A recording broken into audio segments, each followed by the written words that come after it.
جی علی کو بالکل چھوڑ دو، علی کوئی خدا ہے بہن چود؟ علی تو گالی دجال تھا کریں. امام علی خود قبر سے اٹھ کے آ جائے نا، قبر بچے امام علی باہر آ جائے، جس طرح ایک قاسم ننوتوی اٹھ کے آیا سی، اشرف تھانوی اٹھ کے آیا سی قبر سے باہر، ان امام علی قبر سے اٹھ کے باہر آ جائے نا میرے سامنے آ کے اپنے آپ نہ لے بیان کے سامنے. بھائی. اب حضرت علی رضی اللہ عنہ تعالیٰ کو چھوڑ دیں تو کس کو پکڑیں؟ کون ہے اسلام؟ اسلام ہی سر وہ ہے. قرآن، اللہ اللہ اور اللہ کا رسول. جی علی کو بالکل چھوڑ دو، علی کوئی خدا ہے بہن چود؟ علی تو گالی دجال تھا، گالی نہ دو. فتنہ تھا علی. علی نے ایسا فتنہ جنگ شروع کی. دیکھیے ابو بکر کی خلافت علی بہت چلی، ٹھیک ہے مسلمان ٹھیک ہے، تقسیم سنیں ہوئے، مسلمان اکٹھے رہے. سنیں عمر کی خلافت ہوئی، سنیں نا اسلام بڑا مضبوط ہوا. سنیں. عثمان کی آئی، مسلمان مضبوط ہوئے، سلامت رہے، اکٹھے رہے. علی آئی، علی نے پہلے عثمان کو شہید کیا، پھر زبیر کو شہید کیا، پھر طلحہ کو شہید کیا، تاکہ کوئی خلافت والا بچے بھی نہیں. اللہ سنیں نا دجال بیٹھ کے ادھر راج کرے، بے غیرت کا سنیں بچہ، سنیں کافر سنیں کا بچہ نہ ہو تو. پھر گالی دے رہے ہیں آپ. بھائی کافر کا بچہ نہیں ہے علی، ابو طالب کافر نہیں بھائی ہے. اپنی لینگویج تو صحیح رکھے نا. آپ ایک بھائی ابو آپ طالب ایک کافر نہیں ہے. رسول اللہ نے کیا فرمایا؟ فرمایا من سب نبی فقتلوہ. فرمایا قیامت تک جو نبی کے بارے میں بات کرے اس کو کاٹ کر رکھ دو. اور من سب نبی من سب نبی من سب نبی اور من سب نبی اور فقتلوہ ہے من سب نبی من سب نبی. کہ یہ حدیثیں تو آپ کو یاد ہیں. ایک اسی قافیے کے اوپر ایک اور حدیث ہے مسند احمد کی،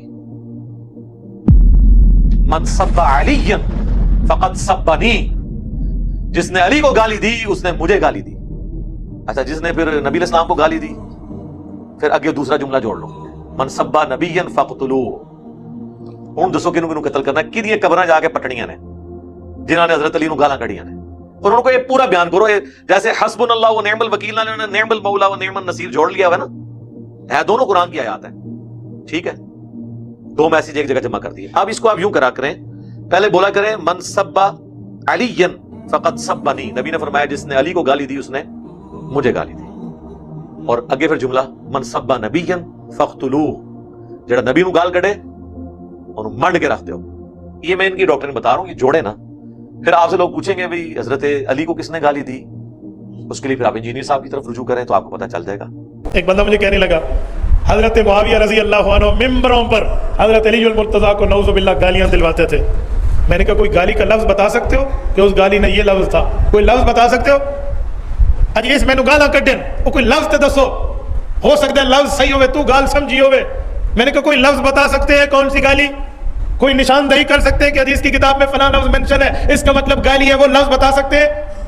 بڑے بول سے اللہ بچائے، ہم نے بھی قرآن کریم اور حدیث نبویہ کو یوں پڑھ کے اس میں بھی ٹاپ کیا ہے. ذرا ہمیں دکھائیں وہ کون سا لفظ ہے، کہاں منشن ہے، کہاں لکھا ہے، کون سی حدیث، کون سا صفحہ اور کون سی گالی ہے، تاکہ بات فائنل ہو جائے.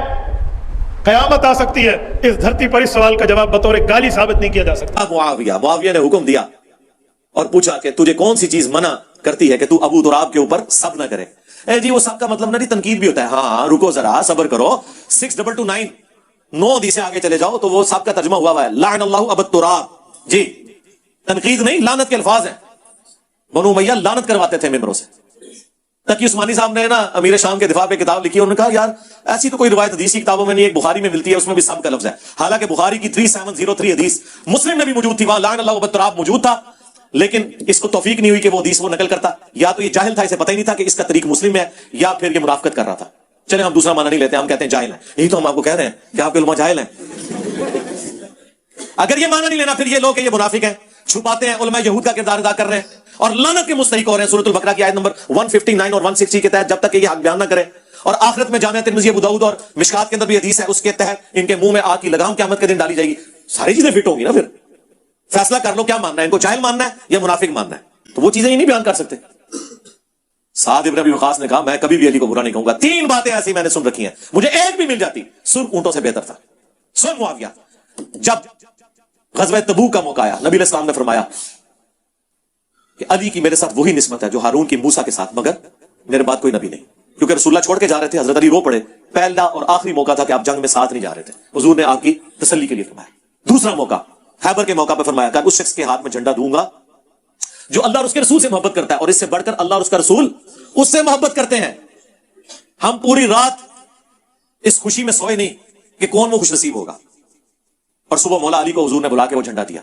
اور مسلم شریف میں تو الفاظ ہیں، حضرت عمر کہتے ہیں مجھے کبھی زندگی میں عمارت کی خواہش نہیں ہوئی تھی سوائے اس دن کے کہ وہ جھنڈا مجھے مل جاتا.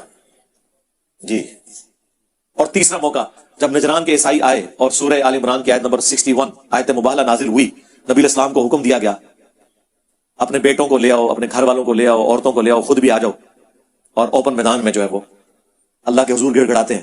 تو رسول اللہ سیدنا علی، حسن، حسین، سیدہ فاطمہ کو لے کر آئے اور عرض کی اللہم ہؤلاء اہل بیتی، اے اللہ یہ میرے اہل بیت ہیں. حالانکہ حضور کی 9 بیویاں تھیں اس وقت، کسی کو نہیں ساتھ لے کے آئے. اس میں تو تھا عورتوں کو بھی لے آؤ، سیدہ فاطمہ کو لے کے آئے، اسپیشل پروٹوکول دیا. یہ 3 فضائل ہیں جس کی وجہ سے میں کبھی علی کو برا نہیں کہوں. اور ابن ماجہ میں تو آگے چوتھی فضیلت بھی آئی ہے، من کنت مولا فہذا علی مولا، غدیر خون کا بھی ذکر کیا. اور یہ سیم سند مسلم شریف کی سنن نسائی الکبریٰ کے اندر خصائص علی والے چیپٹر میں موجود ہے. اس میں سعد ابن ابی وقاص کا بیٹا آگے کہتا ہے کہ جتنے دن معاویہ پھر مدینہ شریف رہے، حضرت علی کی تنقیص کا ایک جملہ بھی اپنی زبان سے نہیں نکالا. ایسی ڈانٹ پلائی میرے باپ نے. لہٰذا امام نبوی نے جو کہانی کرائی تھی نا کہ وہ فضیلت سننا چاہ رہے تھے کہ باقی لوگ تو گالیاں دیتے ہیں، آپ مجھے کوئی حضرت علی کے فضائل سنائیں میں ان کو قائل کروں، کتنی دور دی کہانی. اور نبوی 800 سال پہلے فوت ہو چکا ہے، اس کا حال یہ ہے حدیث کی شناسائی کا کہ وہ کہہ رہا فضیلت سننا چاہ رہے تھے. کاش وہ حدیث پڑھ لیتا سنن نسائی الکبریٰ کے اندر، پتہ چل جاتا. اس کو بھی یا پتہ نہیں چلا تو یا جان بوجھ کے اس نے کیا.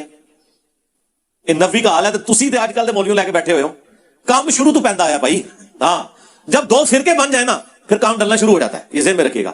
پھر آپ نے دوسرے کی غلطیاں بتانی ہیں، اپنی غلطیوں کے اوپر پردہ ڈالنا. یہ سمپل فارمولہ ہے. او جی نبی علیہ السلام نے فرمایا میرے صحابہ کو برا مت کہو. بالکل جی، ہم ہی تو اس حدیث پہ عمل کر رہے ہیں کہ جنہوں نے مولا علی پہ لعنتیں کروائی ہم ان کو بھی رضی اللہ عنہ کہہ رہے ہیں. ہم اسی میں تو عمل کر رہے ہیں. تم تو یہ حدیث پوری نہیں بیان کر سکے. مسلم میں یہ پوری حدیث ہے 6488 کہ حضرت عبد الرحمن بن عوف کو گالی دے دی تھی حضرت خالد بن ولید نے. تو حضور نے کہا خالد تو میرے صحابہ کو برا مت کہو، اب تم احد پہاڑ کے برابر بھی سونا خیرات کر دو. میرے صحابی نے جو ایک مد 600 گرام آدھا کلو، اس کے آدھے کو بھی نہیں پہنچ سکتا. 7.5 کلومیٹر پہ پھیلا ہوا احد پہاڑ چٹیل، اس کے برابر سونا بھی کوئی خیرات کر دے، ایک صحابی کی اتنی سی گندم، اس کا مقابلہ نہیں ہو سکتا.